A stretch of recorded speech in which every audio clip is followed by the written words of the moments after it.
Muitas pessoas têm tido seus sonhos destruídos pela falta de confiança absoluta em Deus. A Bíblia está repleta de exemplos de grandes sonhos cumpridos para a glória de Deus. Encontro com a Palavra é um programa escrito pelo Dr. Dick Woodward e narrado por Pastor Edson Bruno. Ouça e descubra verdades que lhe ajudarão no seu dia a dia. Com você, Pastor Edson Bruno.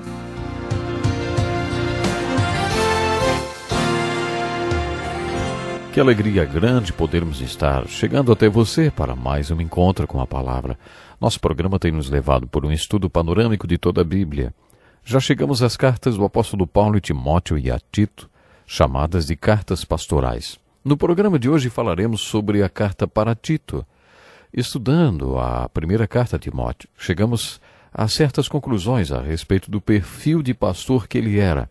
Jovem, sensível, amoroso, generoso e também tímido. O perfil de Tito é diferente, mais velho, maduro e equilibrado.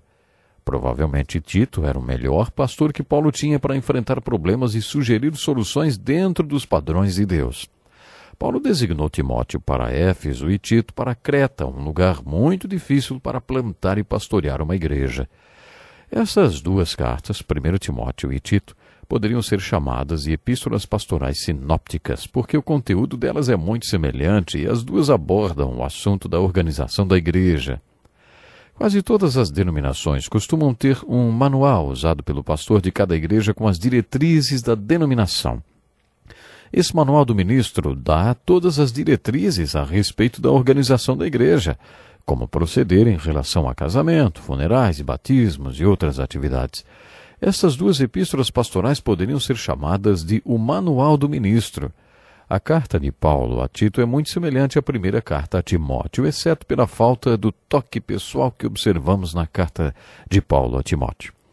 Aparentemente, a relação de Paulo com Tito era mais impessoal. Eles não deviam ser tão amigos, mas Tito era, provavelmente, o homem mais bem preparado para enfrentar situações problemáticas. A ênfase da carta de Paulo a Tito é líderes santos para uma igreja santa. Nessa carta, Paulo parece dizer: Tito, a única maneira de plantar uma igreja em Creta é com líderes tementes a Deus, que terão cuidado com a doutrina e viverão em santidade. Esse parece ser o tema central deste manual do ministro. Já comentei com você sobre a dificuldade da tarefa que Paulo incumbiu a Tito. Por causa dessa incumbência tão difícil, podemos concluir que Tito devia ser uma pessoa madura, um pastor sensato, também um bom negociador, muito bom para questões de reconciliação e situações delicadas.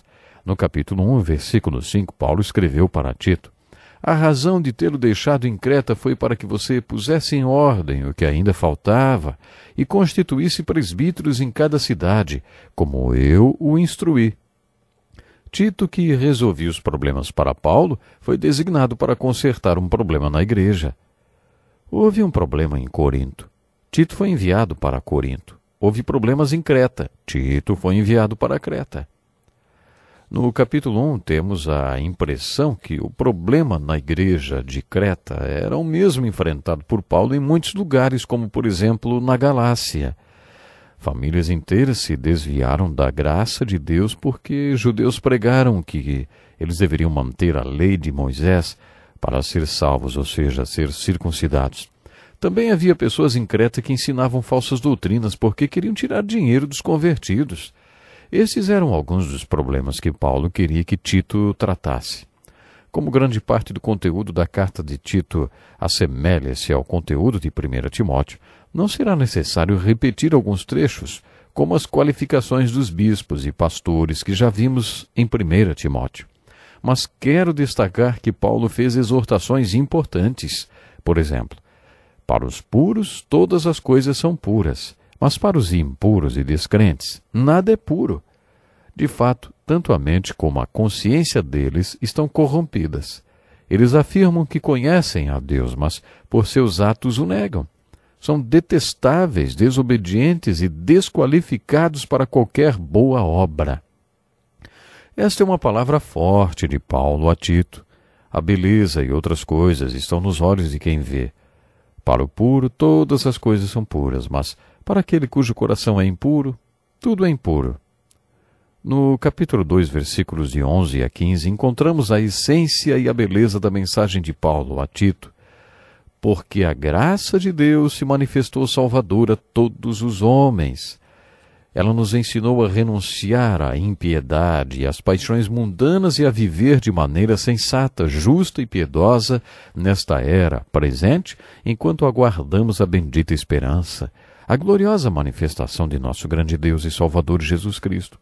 Ele se entregou por nós a fim de nos remir de toda maldade e purificar para si mesmo um povo particularmente seu, dedicado à prática de boas obras.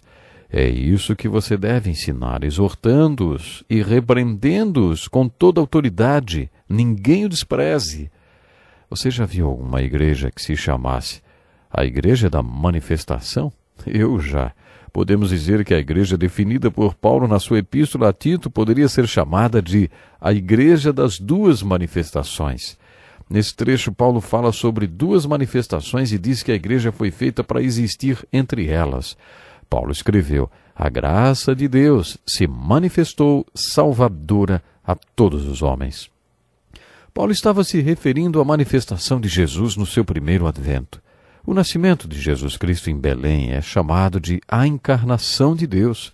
Deus veio em carne, toda a carne viu a salvação de Deus enquanto Jesus Cristo viveu sobre a terra durante 33 anos.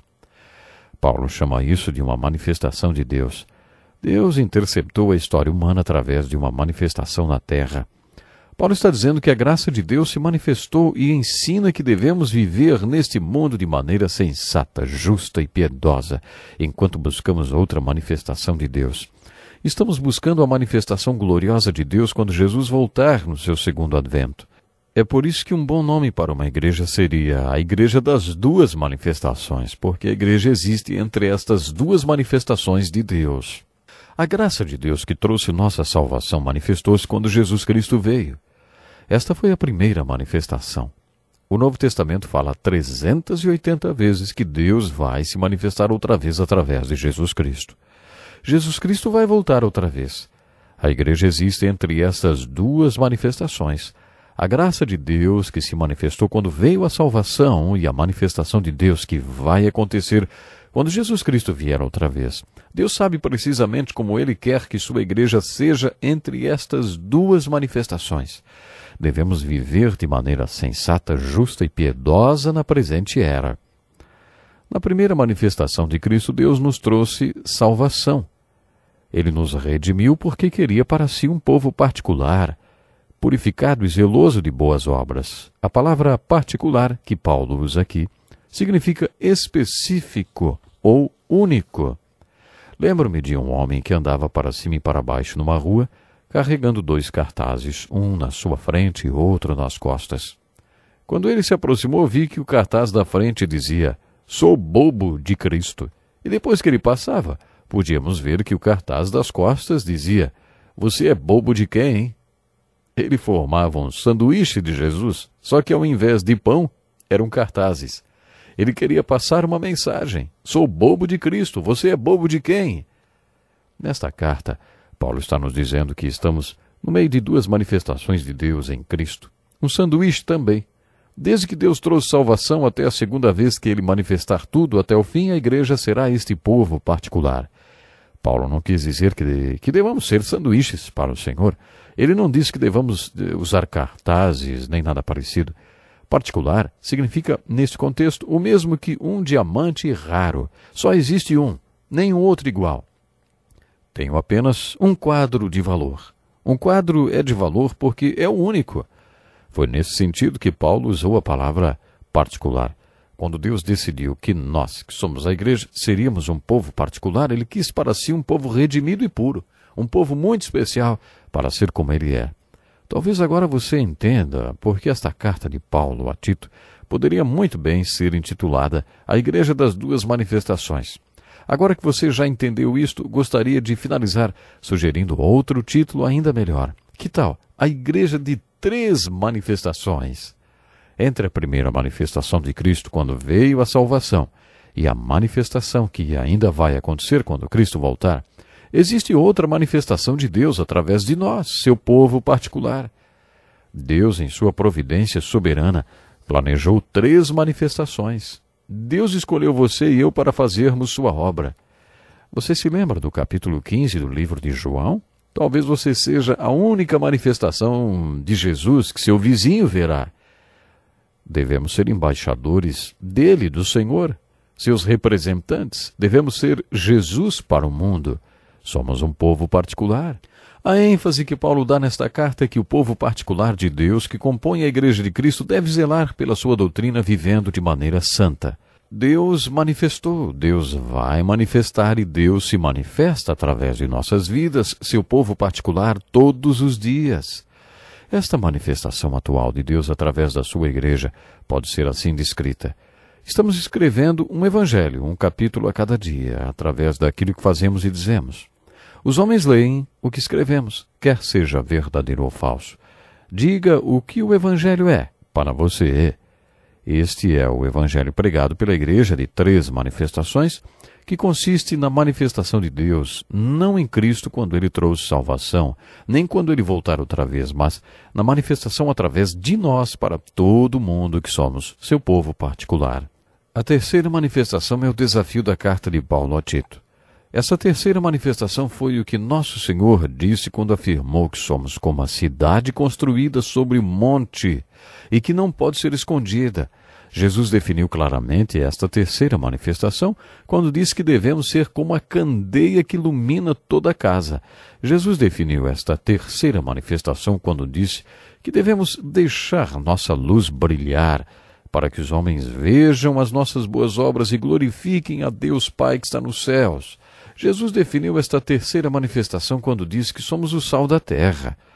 Jesus definiu esta terceira manifestação quando nos disse, no capítulo 15 de João, que Ele nos escolheu e para que demos frutos que permaneçam. Jesus definiu esta terceira manifestação quando nos disse que Ele é a videira à procura de ramos. Ele é a videira e nós somos os ramos. Sem Ele nada podemos fazer, mas sem nós, Ele nada fará. Jesus definiu a terceira manifestação quando mostrou em João capítulo 15 todas as razões por que devemos ser frutíferos. Infelizmente, o meu tempo acabou, mas antes de encerrar o programa, quero deixar com você este pensamento. Deus tem planos maravilhosos para a sua vida porque você faz parte do seu povo particular. Talvez você não se ache especial, você ainda não se achegou a Jesus Cristo e ainda não se entregou ao plano que Ele tem para a sua vida. Não deixe para amanhã. Pense nisso. Até o próximo programa. Que lição importantíssima. Obrigado, Pastor Edson Bruno. Prezado ouvinte, coloque em prática o que você ouviu aqui. Sem dúvida, sua vida será grandemente abençoada. Este é um estudo escrito pelo Dr. Dick Woodward, na voz do Pastor Edson Bruno. Escreva-nos e solicite o material. Nosso endereço é Encontro com a Palavra, Caixa Postal 2011, CEP 89201-970, Joinville, Santa Catarina. Até o nosso próximo Encontro com a Palavra.